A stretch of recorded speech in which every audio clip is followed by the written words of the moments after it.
It's been one of those weeks that's been full of appointments and meetings and all lots of good stuff, but it's made it very difficult to find time to paint.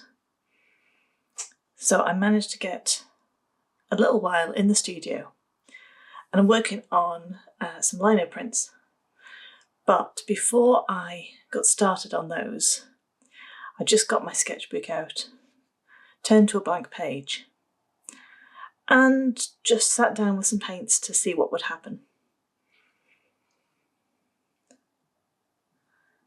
Now, I had no idea before I started what on earth I was going to make. It can be really daunting sitting looking at a blank page, and the important thing is not to sit and look at it too long. Just to intuitively pick some colours and start making some marks. For this, geometric shapes are a real go-to for me, and I just started by putting down half a triangle. I think I had in mind to make a stripe of triangles, but it could have gone anywhere.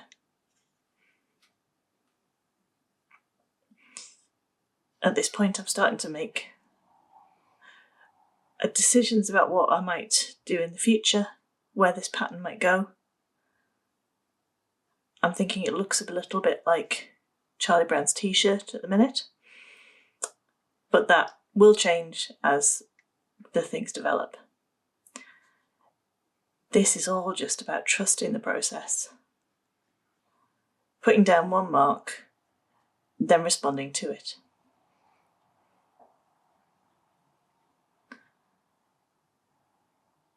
So a couple of rows of black and white triangles. The white using the white of the paper. And for some reason I know that I want to keep that white looking nice and bright and sharp, and then fill the rest of the space with other things.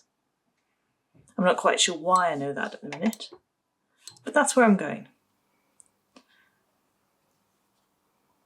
So I've got this limited palette of colours that I chose the other week, which is really helpful because it means that wherever I go with a painting like this, I know I've got some colours that will work together. I'm not going to kind of overcomplicate it too much.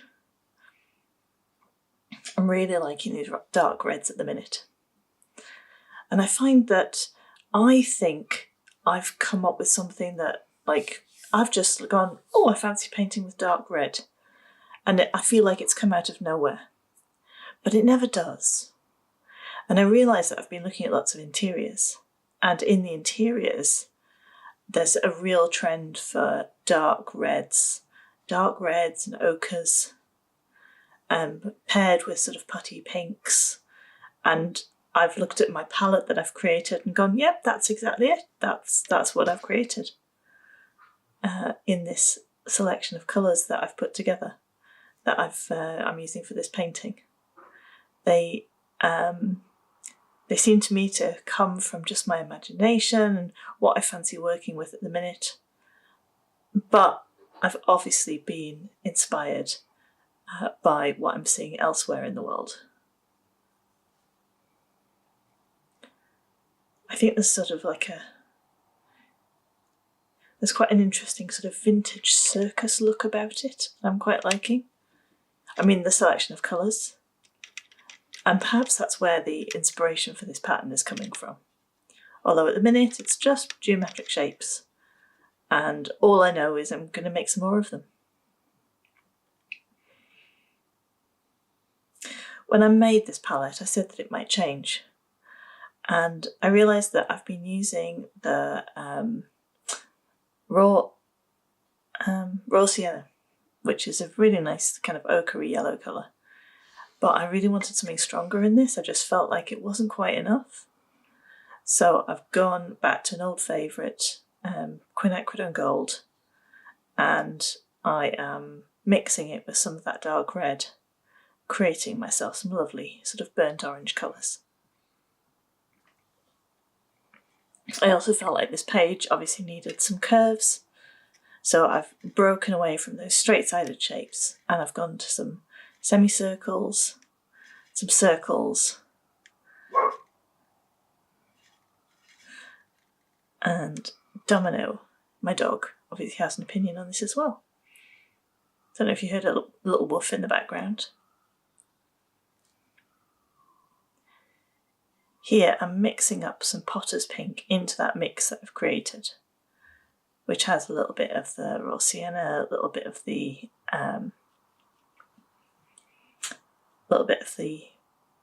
Perylene maroon, I think that is. And I've created myself a really soft, creamy colour, a little bit of granulation in it. And I'm thinking, oh, I really like this. Well, it's no wonder I really like this. It's very similar to another of my favourite colours, the buff titanium. So much so that I start thinking, you know, I know what this palette needs. It needs some of that. And so in a minute, you'll see me go off and fetch some buff titanium and add that to this palette as well. And so I'm going about this page, just filling it in with geometric shapes, stripes of them, some of them alternating, some of them the same, creating circular shapes at the top, squares at the bottom, triangles in the middle. And just keep filling up the page. I know I want all of the top and the bottom to be completely filled in with no white, and have the only white of the page left between those black triangles to give them a real pop. So I'm breaking into some greens, this Perylene green. And I think that's something I've seen in interiors too. This dark red paired with a dark, very muted green.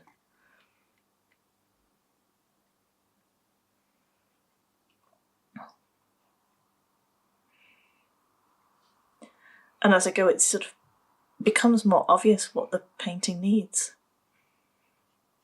These reds need to be stronger. Other areas need filling in, lighter colours. I know it's going to need some more detail.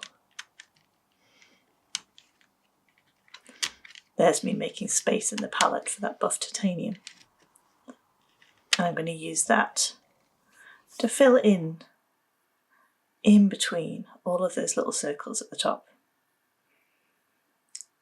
Now, in hindsight, it would have been a lot easier to paint this whole top area a stripe of a colour, a nice light colour like this buff titanium, and then paint the circles over the top. But doing it in this intuitive way, I didn't know that that's what I needed.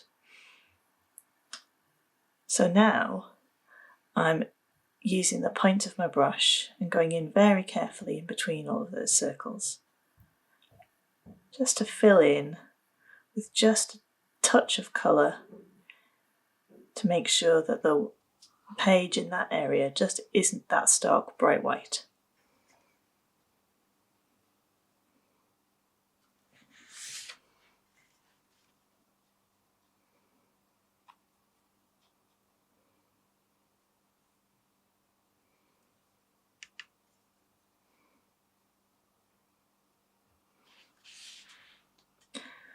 When the page is all full, I still think it needs more, so I'm going to come in with a detail layer. That needs a little bit of patience because I need to wait for everything to completely dry. Especially if I'm going in with pens, like these are Posca pens, Posca marker pens. I've got a kind of a buff creamy colour, a white one, and I go away and collect a black one as well. Some of the detail needs kind of repeating some of the colours that are in the painting already. So I'm alternating between the pen and the brush. And again, I'm just working intuitively. I don't have a plan. I just sit back at each stage see what the painting needs, what's it calling for, and then without thinking too much about it, go and add in those details.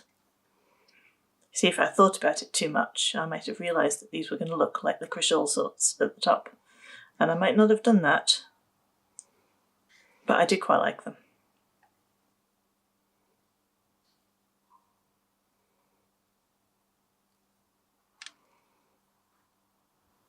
I don't think there's too much detail you can add to a painting like this.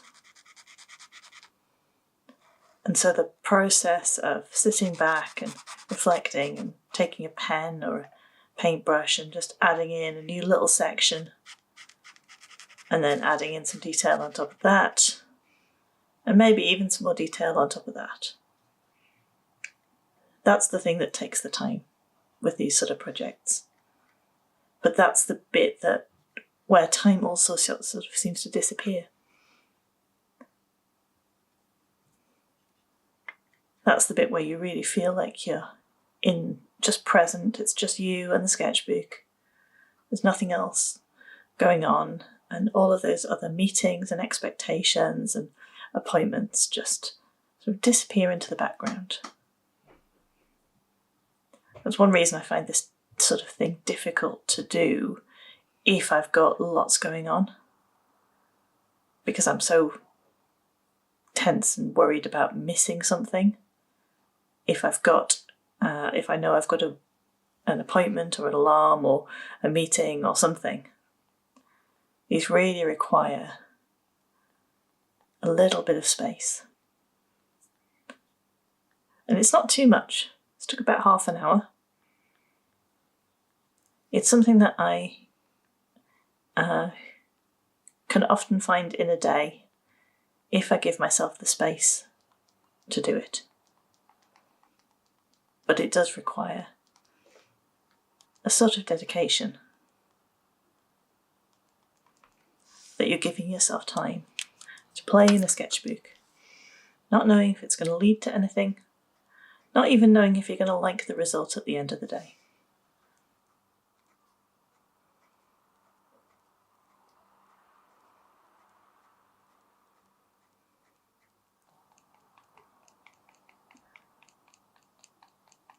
Just to put down mark after mark after mark, and hope that at the end of it, something comes that you can be happy and proud of, that may lead on to other projects, other things.